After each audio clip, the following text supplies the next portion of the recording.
Você veio, enfrentou o frio, enfrentou os medos e preocupações, mas veio para adorar e bendizer o nome do Senhor. Eu gostaria que você abrisse a Bíblia comigo. A última carta, a segunda carta que Paulo escreveu a Timóteo. A segunda carta que Paulo escreveu a Timóteo.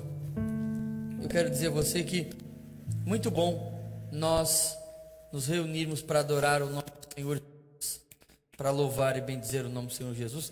No capítulo 4 da última carta que Paulo escreveu a Timóteo, Deus tem uma palavra para o seu coração. Já tivemos um culto aqui, e foi uma bênção também, e agora também não está sendo diferente, porque nós é que viemos ofertar, nós é que viemos oferecer o nosso culto ao Senhor. Ele merece toda adoração, todo louvor. Hoje pela manhã participamos da cerimônia fúnebre do pastor Nirton dos Santos, e depois também do seu enterro. Ontem estivemos no velório, morreu ontem, né? E interessante que ele nasceu no mesmo ano de Morris Cerullo, 1931, e morreu no mesmo dia. Coincidência, né? Nasceu no mesmo ano e morreu no mesmo dia. E assim como Morris Cerullo fez uma grande obra evangelística no mundo, o pastor Nirton dos Santos também fez uma grande obra evangelística no sul, pregando a palavra, viajando de bicicleta, 40 quilômetros de bicicleta. Ele conta no livro dele que ele apostava corrida com o trem, né, de bicicleta do lado. E muitos lugares, comunidades evangélicas no interior foram abertas por ele, que ia evangelizar de bicicleta. A cidade de Brusque foi um lugar em que o pastor Nirton dos Santos iniciou aquele trabalho, e ele começou o trabalho lá dentro, já quase em Botuverá. Ele começou o trabalho lá, e ele ia lá pregar na casa dos irmãos, e lá começou um culto da família Grignani. Eles começaram a cultuar lá, e de lá se espalhou e chegou a toda a cidade de Brusque, né? E hoje nós estamos aqui nesse dia que o Senhor o tomou para estar consigo, né? Um servo do Senhor, serviu o Senhor Jesus, adorou o nome de Jesus, mas Deus o chamou. A grande pergunta ele deixou um grande legado, e nós, quando partimos para a eternidade, também deixaremos? Eis a pergunta. E uma outra pergunta mais difícil de responder: quem irá substituí-lo nessa longa jornada, nesse trabalho tão relevante que ele fez no sul do estado, não só no sul, mas em todo o Brasil, e fora dele é conhecido mundialmente por ser um pastor que fez missões e enviou muitos missionários para fora do país, e no seu tempo muitos missionários foram enviados. Amém, queridos? Há uma palavra de Deus ao seu coração. 2 Timóteo capítulo 4, versículo 6, eu gostaria que você acompanhasse comigo. Paulo escreve dizendo: porque eu já estou sendo oferecido por aspersão de sacrifício, e o tempo da minha partida está próximo. Combati o bom combate, acabei a carreira e guardei a fé. Desde agora, a coroa da justiça me está guardada, a qual o Senhor, justo juiz, me dará naquele dia. E não somente a mim, mas também a todos os que amarem a sua vinda. Ele diz: desde agora a coroa da justiça me está guardada, a qual o Senhor, justo juiz, me dará naquele dia. E não somente a mim, mas também a todos que amarem a sua vinda. Queridos, quando uma criança nasce, há uma expectativa dos pais. Que expectativa é essa, pastor? E quando a criança vai crescendo, antes de 1 ano, qual será a primeira palavra que aquela criança vai falar? E fica uma disputa entre o pai e a mãe. A mãe quer que seja mamãe e o pai quer que seja papai. E é uma festa, né? A primeira palavra da criança foi mamãe, ou a primeira palavra da criança foi papai. É bom, isso é muito gostoso, é uma expectativa, e a vida é feita de expectativa. Mas eu não quero decepcionar você, mas os especialistas dizem que, bem na verdade, quando a criança fala a primeira palavra que ela fala não é nem mamãe e nem papai, mas é papá de comida e mamã de comida. A primeira palavra que uma criança fala tende a ser a sua maior necessidade, que é comer. Então, quando ela fala mamã, ela não está falando mamãe, ela está falando mamã de comer mesmo, de peito, de mamar, de querer comer. Quando ela está falando papai, ela não está falando papai, ela não está falando papai, ela está falando papá de comida mesmo, de bananinha no prato, de mingau. É isso que ela quer dizer. Não é uma grande expectativa? Qual foi? E os vovôs, né? Os vovôs, os avós, né? Não, ela falou vovó, ela falou vovô. Não, isso tudo pode acontecer, mas a prioridade da criança é a comida. Bom, não importa muito qual seja a primeira palavra que você falou. E o João perguntou para mim, pai, essa semana ele perguntou, qual foi a primeira palavra que tu falou? Eu não sei. Já faz tanto tempo, não lembro, a maioria das pessoas não lembra. Mas a primeira palavra que nós falamos não mudou a nossa vida, não afetou a nossa vida em nada. Se foi papai, se foi mamãe, não mudou nada. Mas hoje eu quero fazer uma pergunta séria para você. Não importa qual foi a primeira palavra que você falou, a primeira frase completa não muda nada, não mudou nada na sua vida. Mas qual será a última palavra que nós vamos falar? E isso, presbítero irmão Wagner, isso sim, pode mudar muita coisa. A primeira palavra pode não mudar absolutamente nada. Há uma grande expectativa, mas não muda nada. É uma expectativa furada, vazia. Mas a última palavra, isso sim, pode mudar muita coisa na nossa vida. Porque as nossas últimas frases podem revelar para onde a gente está indo. E é por isso que hoje eu gostaria de falar sobre as últimas palavras da vida. Quais serão as nossas últimas palavras?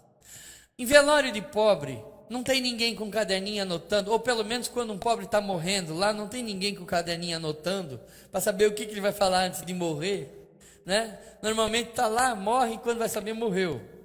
Mas quando a pessoa é famosa, muito rica, sempre tem alguém ali do lado para perguntar para ele, quais são as suas últimas palavras? E a pessoa então fala e registra na história.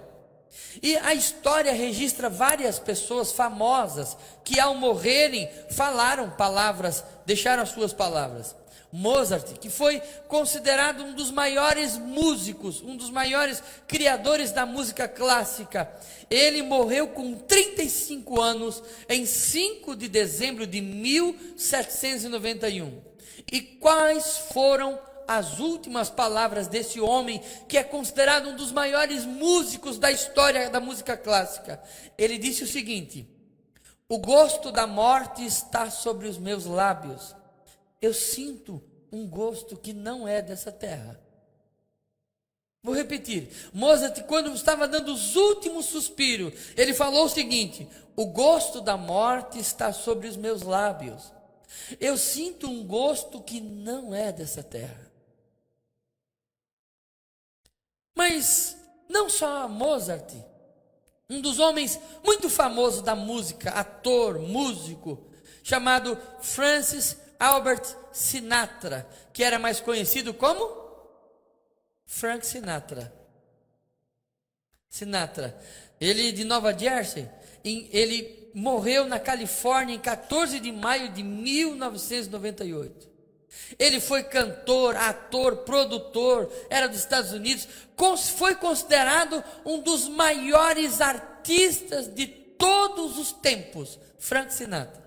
Até a juventude de agora, se perguntar quem foi Frank, eu não sei, mas foi alguém muito famoso que teve por aí, de tão famoso como foi. Só que quando ele morreu, quando ele estava morrendo, ele disse as suas últimas palavras. Que palavras foram essas, pastor? Eu estou perdendo. Você já pensou? Um homem que foi um ícone mundial, conhecido no mundo inteiro por ser artista, um dos maiores artistas, compositor, cantor, ator. Quando ele estava morrendo, as últimas palavras da vida dele foram: eu estou perdendo. Leonardo da Vinci, perfeccionista como era, quando estava morrendo, disse a sua última frase: eu ofendi a Deus e a humanidade, porque o meu trabalho não atingiu a qualidade que deveria. Ele era tão perfeccionista que na hora da morte ele falou: não, eu não fiz o que deveria ter feito, e não como deveria ter feito. A atriz Joan Crawford gritou com a empregada doméstica e falou um palavrão que eu não posso falar. Falou um palavrão para ela quando ela estava morrendo. A empregada doméstica dobrou o joelho do lado dela para orar por ela. E quando ela foi orar, a atriz deu um brado com ela, xingou, deu um palavrão, falou para ela: não se atreva a pedir que Deus me ajude.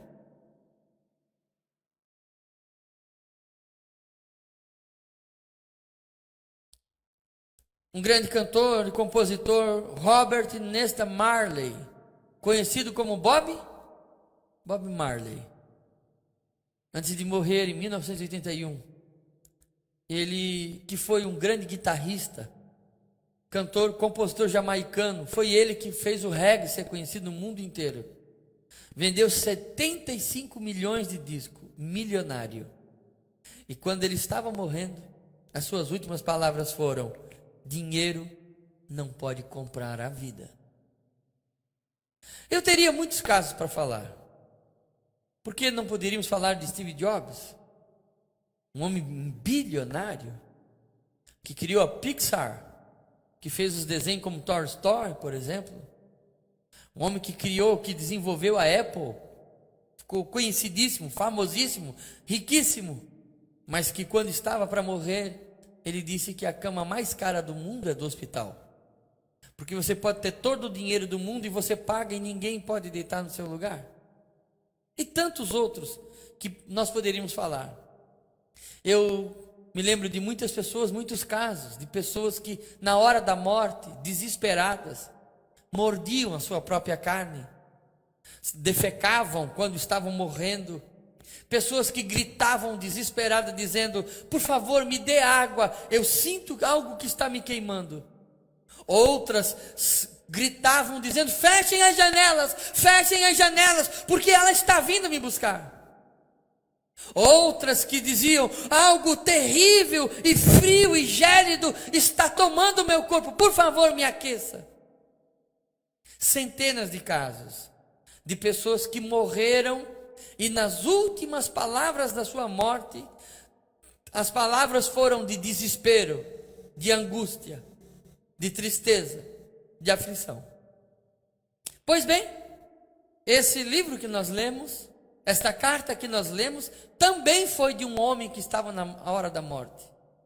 Também foi do homem que estava à beira da morte. Seu nome é Saulo de Tarso. E esse homem, ele escreve algo na ânsia da morte, escreve essa carta para seu filho Timóteo, seu filho na fé. E quem vê esse homem escrevendo, ele deve estar num iate confortável, mas não. Ele está em Roma, ele está numa sala gélida, terrivelmente fria, úmida, aonde os prisioneiros muitas das vezes morriam antes da condenação, de tão terrível que era.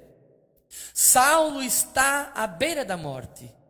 Esse homem tinha uma grande e uma brilhante e promissora carreira.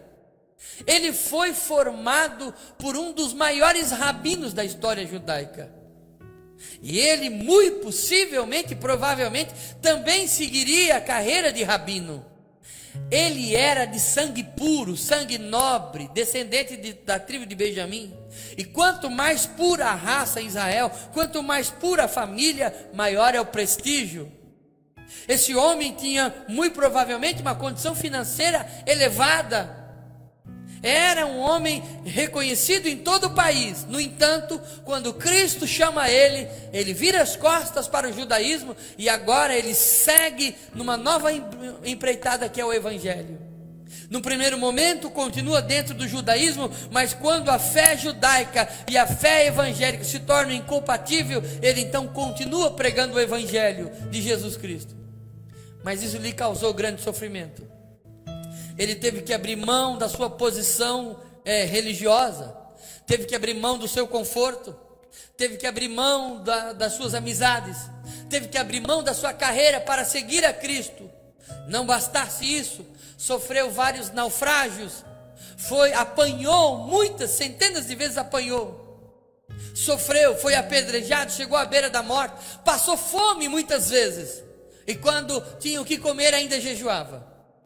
Este homem aparentemente caminha do auge, do palco, do holofote para uma masmorra, para ser decapitado. Esse homem, ao ver humano, ao olhar humano, ele vai na contramão do sucesso. Ele declina dia após dia, até chegar a ponto de ser decapitado. E quando ele está lá nessa prisão, se você pensa que esse homem que abriu tantas igrejas, esse homem que abriu tantos pontos de culto, que ganhou tantas almas, que levou tantas pessoas a Cristo, ele está bem acompanhado, eu quero dizer para você que não, ele está sozinho. E ele escreve dizendo que nem mesmo os seus livros ele pode trazer, os pergaminhos, ele está sozinho. Eu fico pensando quais seriam as palavras minha e sua, se nós estivéssemos na condição de Paulo. O que um homem que perdeu tudo por amor ao Evangelho, para pregar o Evangelho, para levar a salvação às pessoas, para ganhar pessoas para Cristo, um homem que perdeu tudo e agora está sozinho, sem ninguém para ajudá-lo, sem ninguém para estar do lado e confortá-lo, quais seriam as últimas palavras desse homem? E se eu não tivesse conhecido, se eu não conhecesse a carta que ele escreveu, eu diria que seriam palavras talvez incrédulas, de reclamação, de tristeza, de sofrimento. Talvez seriam palavras que ele diria: todos me abandonaram, sou um homem abandonado. Mas não, a última carta que ele escreve traz algo que a gente não espera, porque a carta fala algo bem diferente. O versículo 7 diz assim, ele diz uma frase: combati o bom combate. Nessa frase de Paulo, entre as suas últimas palavras, ele diz: combati o bom. Paulo sabia porque estava lutando. Paulo era um homem que estava morrendo, mas não havia desistido. Ele estava morrendo, mas nunca se rendeu. Ele estava indo para a morte, mas isso não o fazia ser um homem rendido. Ele continuava lutando, ele continuava batalhando, ele continuava guerreando contra o diabo, ele continuava em pé de guerra contra o mundo, ele continuava em pé de guerra contra o pecado. E ele nos deixa um modelo, um exemplo, ainda que seja para morrer, mas eu prefiro morrer em batalha. Eu prefiro morrer em batalha do que me esconder e ser um covarde. Paulo estava batalhando, estava lutando ainda na hora da morte, ainda que fosse para a morte, mas ele ainda era um combatente. Eu quero dizer para você que os irmãos que estão aqui nesse culto, e você que está nos acompanhando pela internet, você que está nos acompanhando na sua casa, você que ainda vai nos acompanhar durante vários dias com esse vídeo que você está assistindo, eu quero dizer para você: morra, mas não desista.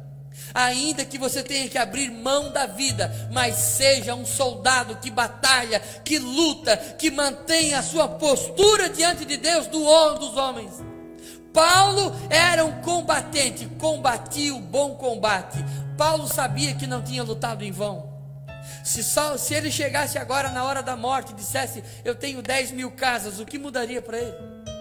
Se ele dissesse: eu tenho 30 carros, mudaria o que para ele? Não mudaria nada. Mas Paulo não havia trabalhado por aquilo que é vão. Paulo não tinha lutado por uma discussão teológica. Paulo não lutou por uma versão teológica. Paulo não lutou por bens materiais, não. Ele lutou o combate de Cristo, que é contra as hostes espirituais. Ele lutou o combate espiritual de Deus, tirando almas que estavam aprisionadas do diabo, e veio e trouxe elas a Cristo através da espada que o soldado tem, que é a palavra de Deus. Não se renda, não se renda. Com certeza as batalhas espirituais na sua vida são muito grandes, dizendo para você desistir desta luta, e você diz: pastor, desde que eu entreguei a minha vida a Cristo, até aquilo que era bom ficou ruim. Mas não se renda, continue batalhando. O general diz para você: não desista, permaneça lutando, assim como Paulo. A segunda frase que o apóstolo diz antes de morrer, ele disse a primeira: combati o bom combate. A segunda, acabei a carreira. Quanta gente está parando pela metade do caminho? Quantas pessoas estão cortando o seu ministério? Quantas pessoas estão cortando, parando na metade do caminho? Quantas pessoas estão desistindo na metade do caminho? Ele disse: acabei a carreira. Você já terminou sua carreira? Já perguntou para Deus se é para você parar? Você já perguntou se você já concluiu todos os trabalhos que Deus tem para você? Pastor, eu estou aposentado. E eu pergunto para você: quem que dá aposentadoria? É o funcionário ou é o patrão? É o patrão. Quando chega lá na hora, o funcionário faz a solicitação, mas é o governo que vai dizer se está aposentado ou não. Eu pergunto para você: o seu patrão, o seu mestre, o seu general falou para você que você já pode se aposentar? Pastor, eu já pendurei a chuteira. Quem falou para você que você pode fazer isso? Ele disse: eu acabei a carreira. Ele sabia que estava parando, porque já tinha dado tempo, já tinha completado a obra. Quantas pessoas ainda não completaram a obra, mas já estão querendo parar? Não pare. Quem determina na sua vida até onde você vai é Deus, é o seu general, e o general é Jesus. É Ele que diz: soldado, eu preciso de você mais um pouco. Soldado, eu preciso de você mais um pouco. Você não pode parar. Acabei a carreira. Não é interromper a carreira, não é desistir da carreira, mas é acabar. Acabar aqui é no sentido de completar, de fazer tudo que tem sido feito, tudo que deve ser feito. Eu pergunto para você que está nos assistindo pela internet: você já fez tudo que deveria fazer? Você já terminou a obra que Deus tem para você? Você já concluiu o castelo que Deus ordenou que você fizesse? A construção que Deus ordenou que você fizesse? Você já ganhou as pessoas que você deveria ganhar?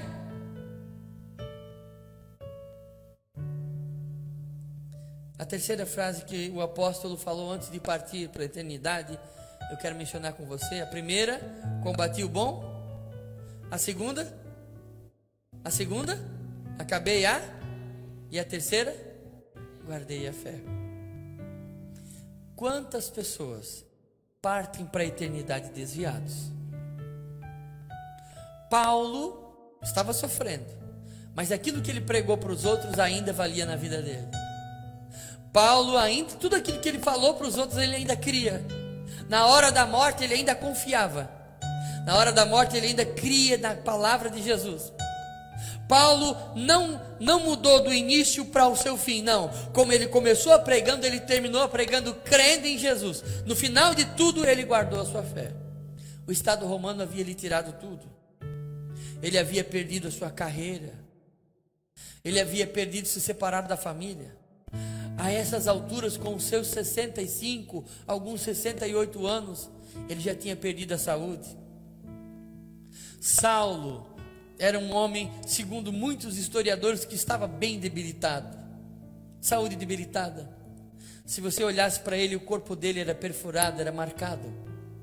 Um homem sofrido demais, um homem que tinha perdido o conforto da casa, estava agora numa masmorra, numa sala fria, numa cova.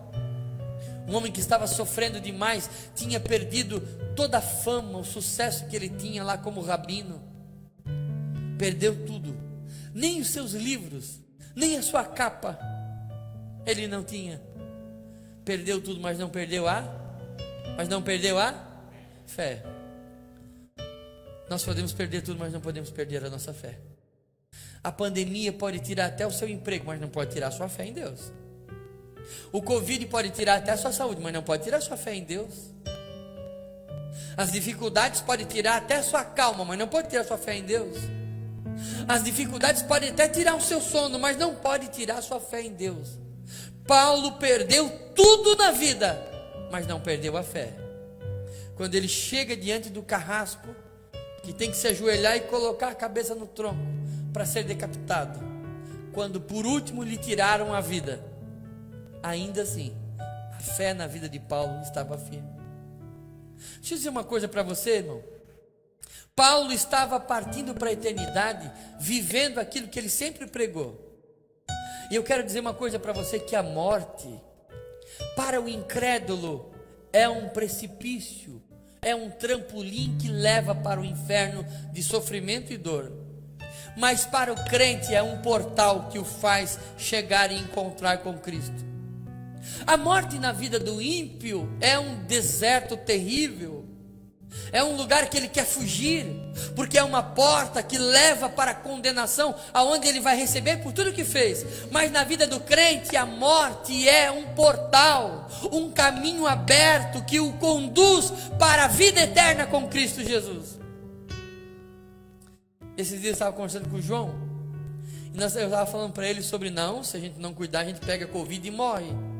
Daí ele falou assim para mim: pois é, pai, mas não é tão ruim assim morrer. Que pensa comigo, pai, se a gente morrer, a gente vai para o céu, aí vai ver Jesus. Meu, tem coisa melhor do que ver Jesus? Eu falei para ele: pensando bem, tu está certo, porque até a morte do justo é boa, uma vez que ele vai partir para encontrar-se com o Senhor, até isso é bom. É por isso que quem crer em Deus, independente da circunstância, está dando glória a Deus e aleluia. Por quê? Porque se eu não pegar Covid, glória a Deus, e se eu pegar, glória a Deus. E se você morrer, glória a Deus, eu vou me encontrar com Jesus, rapaz, e não tem coisa melhor. Eu tive a oportunidade de acompanhar o irmão Natal durante 7 anos. Durante 7 anos o câncer foi destruindo o corpo dele.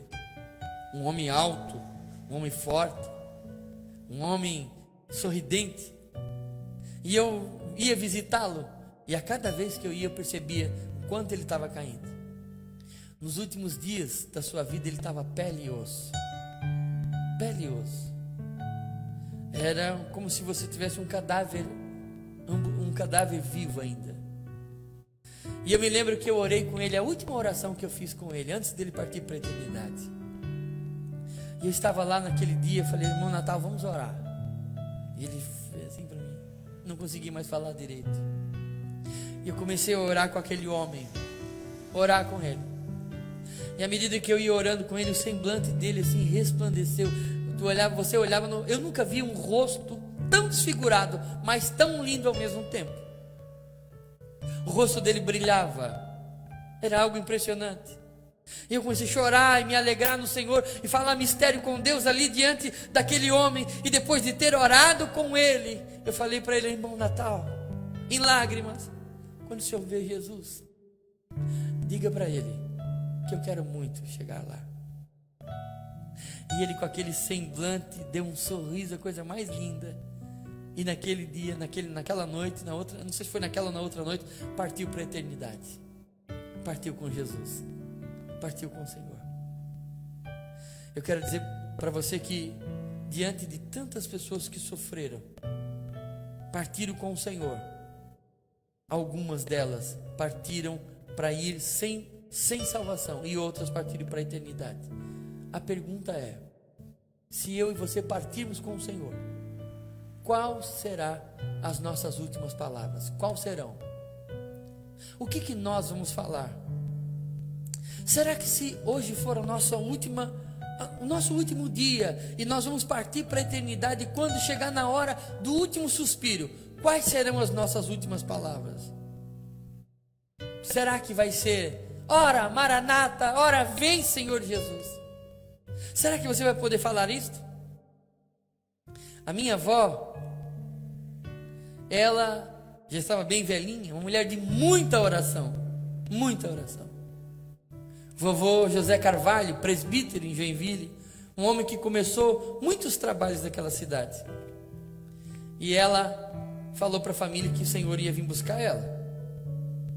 E a família disse para ela: para com isso, não tem nada disso, não vai buscar coisa nenhuma, não, tu vai para o médico, mas tu vai voltar. Ela falou: não, eu vou partir com o Senhor.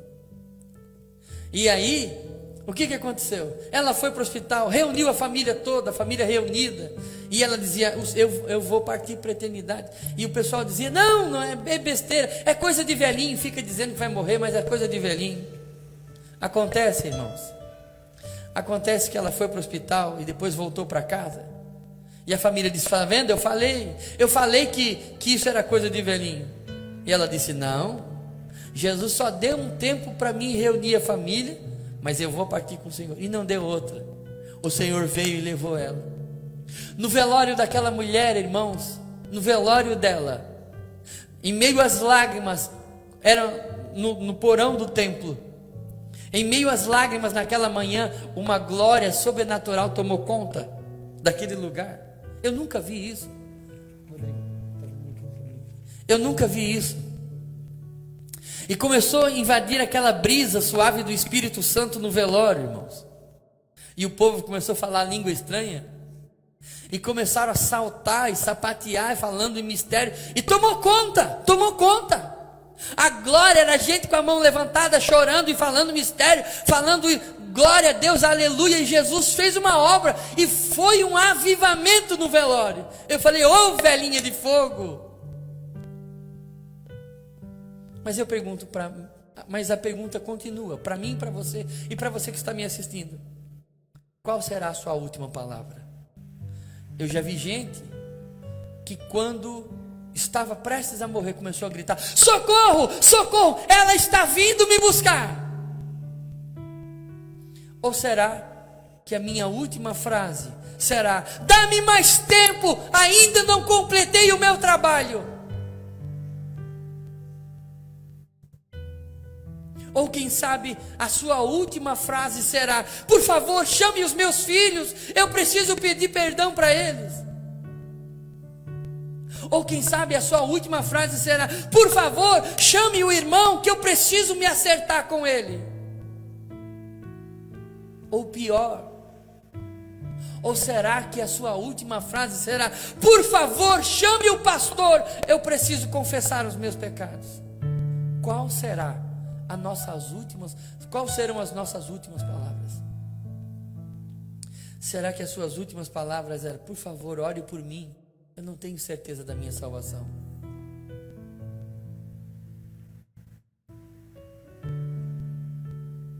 Quais serão as nossas últimas palavras? Por favor, diga para minha mãe que eu a amo muito, porque eu não disse enquanto estava com vida.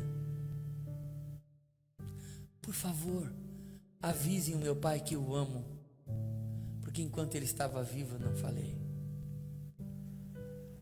Por favor, diga para o meu irmão que eu amo muito e que lamento não ter dito isso antes. Qual será a sua última frase? Muitos deles já disseram, mas agora chegou a minha e a sua vez. Jesus nos dá um exemplo. Jesus, o nosso mestre por excelência, quando ele estava na ânsia da morte, as suas últimas palavras são um ensinamento para todos nós. Quando ele estava prestes a morrer, existem pelo menos 7 frases que Jesus falou antes de morrer. Eu gostaria de acompanhar para você tomar como exemplo a Cristo. Primeiro, Jesus olhou para Maria e falou para Maria: mulher, está vendo esse rapaz? Ele vai ser teu filho. Olhou para João e falou: homem, ela vai ser tua mãe. A frase de Jesus na hora da morte estava preocupada com a família de Maria, com a família de João. Por quê? Porque na morte do pai era o filho mais velho que sustentava a mãe. E como, ao que tudo indica, José já estava morto, porque os evangelhos não mencionam ele, então Jesus é o filho mais velho, ele deveria sustentar Maria. E se ele morre, quem vai sustentar ela?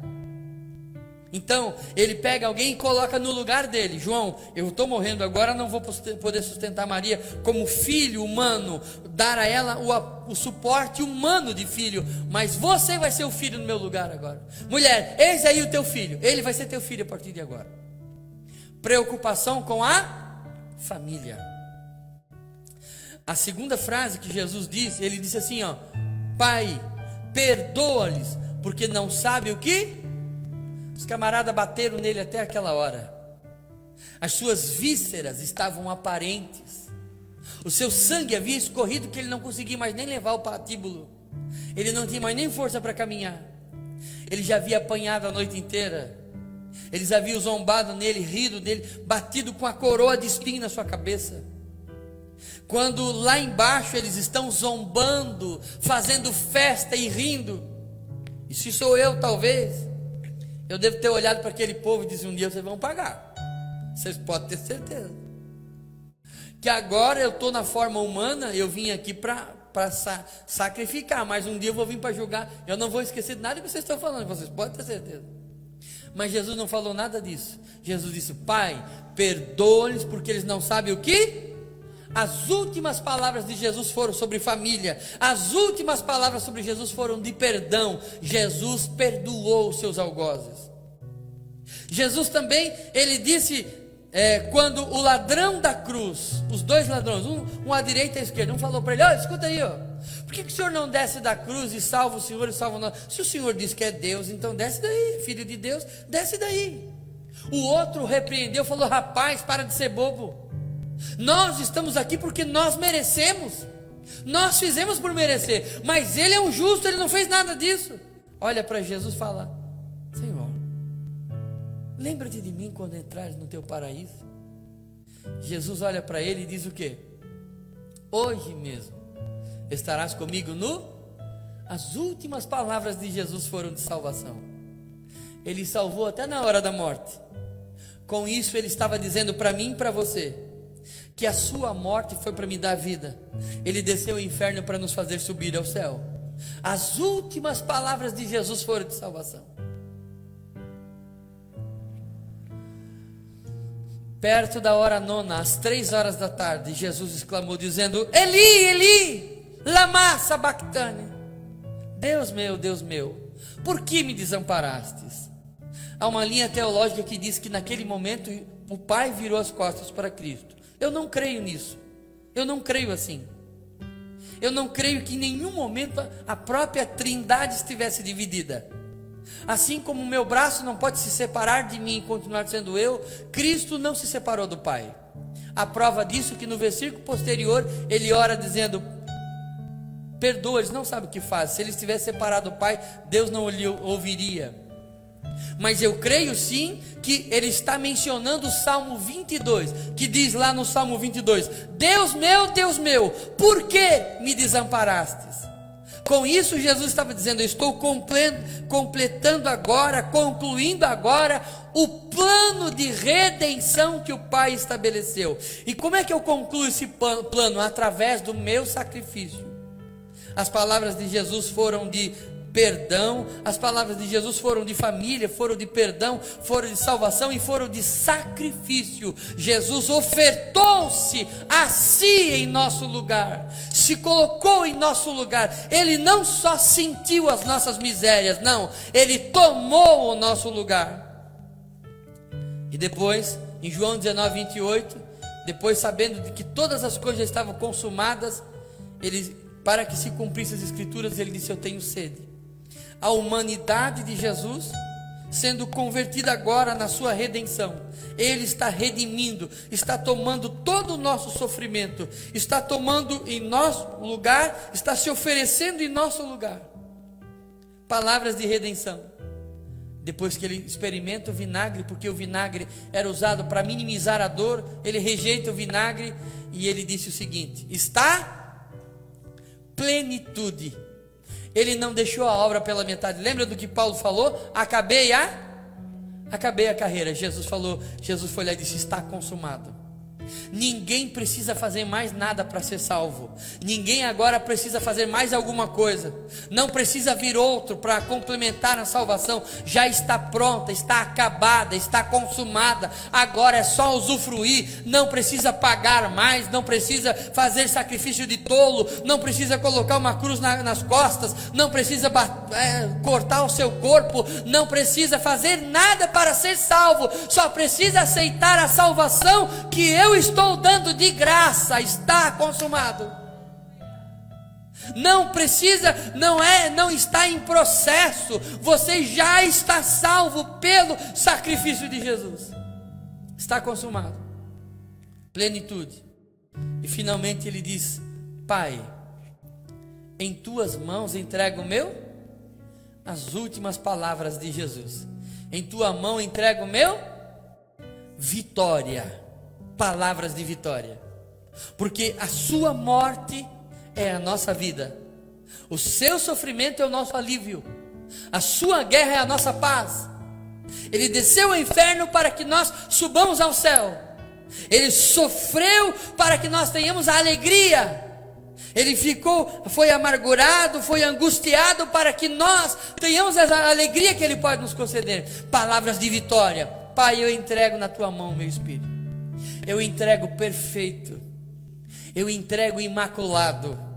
Nenhum homem pôde fazer isso até agora sem entregar uma alma manchada, mas agora eu estou entregando uma alma perfeita, uma alma totalmente imaculada, uma alma sem nenhum pecado, e esta alma paga pelo pecado de Adão, e todos que crerem em mim através desse sacrifício terão salvação. Fique de pé, irmão, por favor.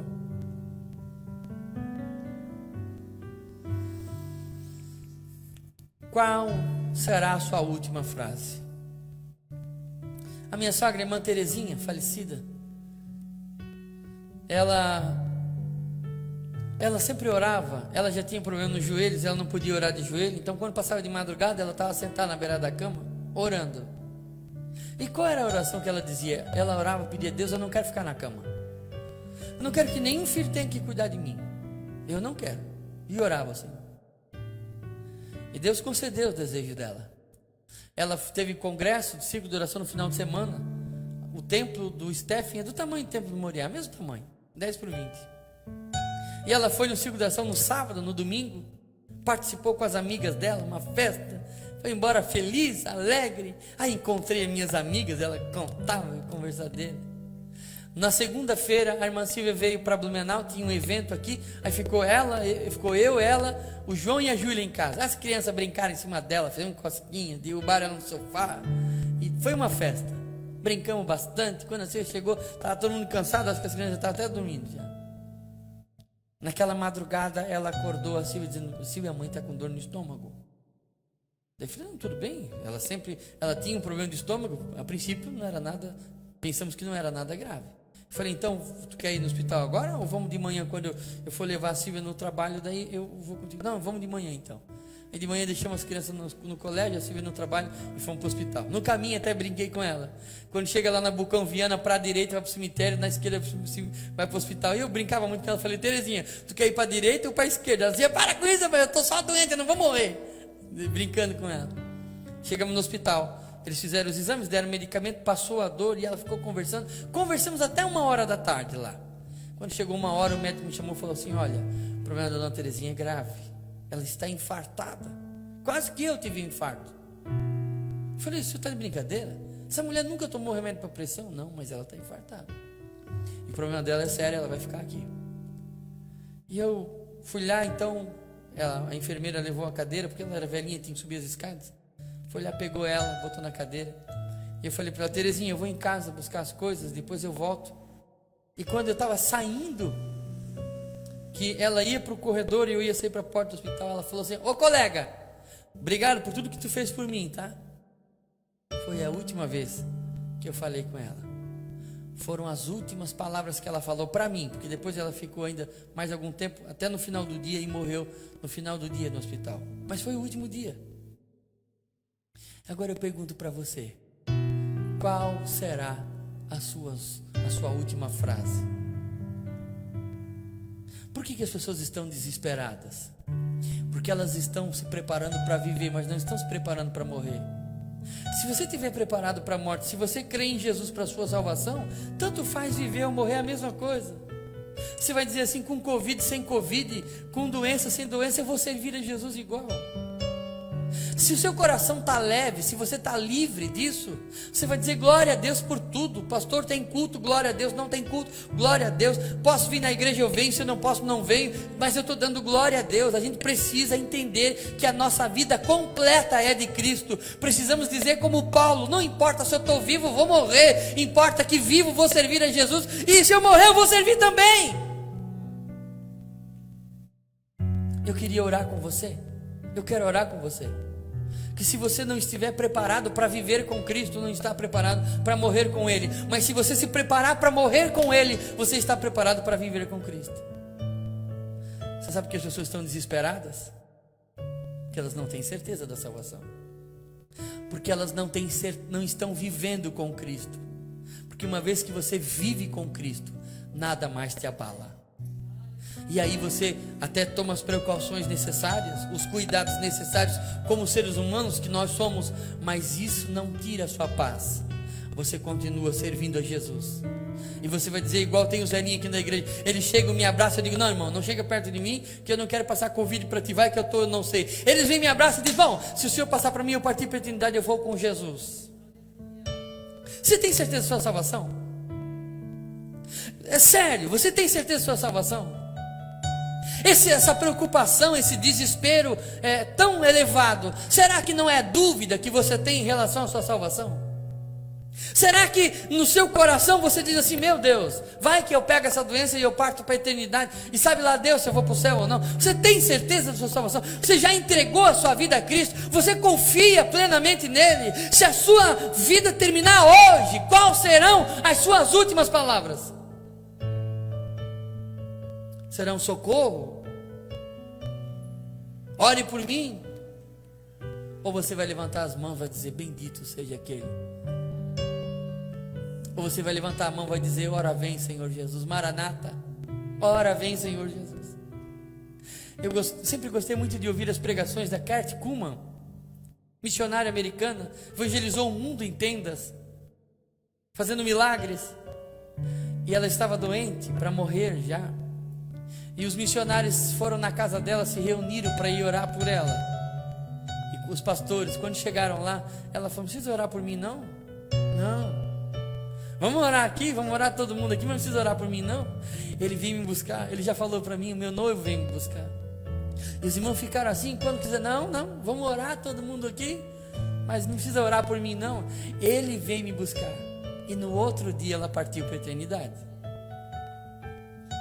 Uma irmã da cidade de Itajaí, que orava pelo marido, e ela passava as madrugadas, e o marido ia para a noitada, para o bailão, e quando chegava de madrugada, ela estava de joelho dobrado, orando por ele, orando pelos filhos. E ele, levanta daí mulher, essa besteira aí orando.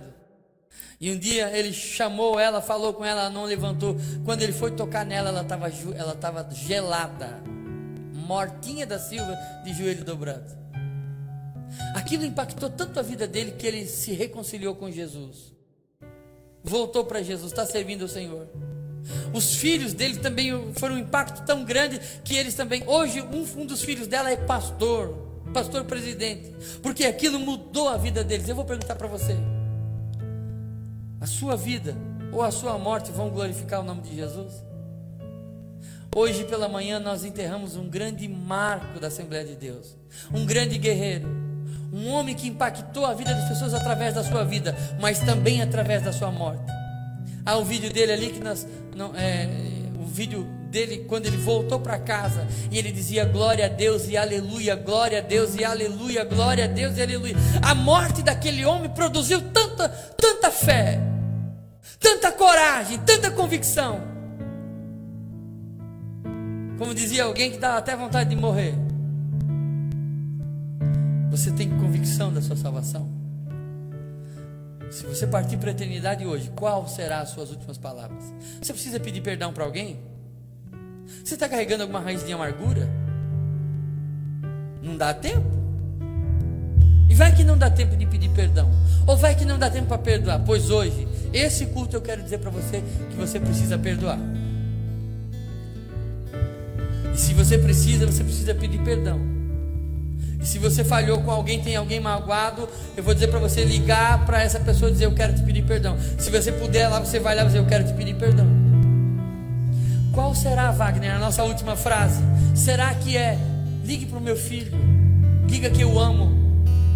Liga para o meu pai, diga que eu amo. Liga para minha esposa, diga para ela que eu amo. Será essas frases? Não deixa para ser a última. Fale agora, ligue quando terminar o culto. Liga para ela, liga para ele e diz, eu te amo. E eu não preciso dizer isso se estiver morrendo, eu quero dizer enquanto estou em vida. Feche os seus olhos, a banda estará louvando.